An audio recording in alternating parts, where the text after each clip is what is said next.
Bonjour à tous, c'est Madame l'existence sociale. Aujourd'hui, je me suis dit, chez moi il fait beau et ça a l'air assez calme. Et si on traitait un sujet absolument pas polémique? Bon plan? Alors, quand j'ai commencé à vouloir rentrer dans les études d'assistante de service social, j'avais lu sur un forum qui est pas mal consulté. euh, Est-ce que on peut être de droite et commencer des études d'assistante de service social? Alors, je vais donner mon avis. On peut tout à fait être de droite et commencer des études d'assistant de service social. Il n'y a aucun prérequis politique pour commencer les études d'assistant de service social. Par contre, euh, quand tu commences, tu es un étudiant et tu es une personne. Et quand tu sors, normalement, si tu es diplômé, tu es assistant de service social. Et là, ça change tout. Ça change tout pourquoi?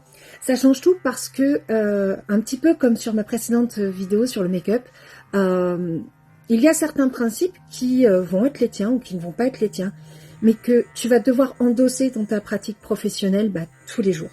Et celle-ci, on peut la retrouver dans quelque chose qui est hyper important, qui est notre code de déontologie. Alors, je sais que ça fait très, ouah, les assistants de services sociaux, toujours en train de nous parler du code de déontologie. Ben oui, mais c'est juste essentiel. Là, notamment, parce qu'il y a l'article 2 du code de déontologie que moi j'affiche dans mon bureau, enfin dans mes bureaux, quand j'en ai plusieurs, qui me paraît essentiel et qu'on retrouve aussi dans notre constitution. Donc finalement, on rappelle, c'est toujours un petit peu important, c'est celui de l'importance de la non-discrimination. Donc, dans ces activités, l'assistant de service social met sa fonction à la disposition des personnes, quelle que soit leur race, leur couleur, leur sexe, leur situation, leur nationalité, leur religion, leur opinion politique, et quels que soient les sentiments que ces personnes lui inspirent. Donc, pourquoi est-ce que je parle de droite plutôt que de gauche? Notamment parce qu'on est en pleine discussion sur la loi asile et immigration, encore, comme très très régulièrement, et que la question s'est posée en ce moment sur les réseaux et sur tout ce qui est travail social. Est-ce qu'on peut être assistant de service social et être pour la loi asile et immigration? Eh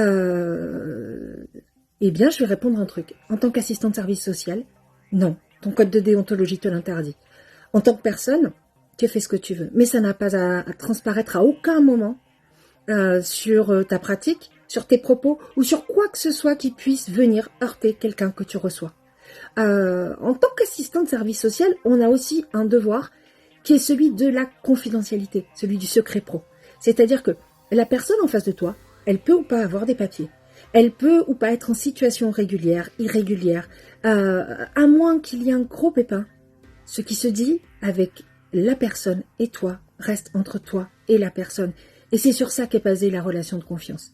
Donc, non, tu peux pas juste te dire je travaille avec moi-même et avec mes opinions. À un moment donné, tu es obligé de travailler avec un cadre. Et ce cadre, il est forcément plus grand que toi et il est forcément plus généraliste, humaniste que toi, aussi humaniste que tu puisses l'être. Et je crois que c'est hyper important. Alors, est-ce qu'on peut faire du travail social en étant discriminant? Moi, je crois pas.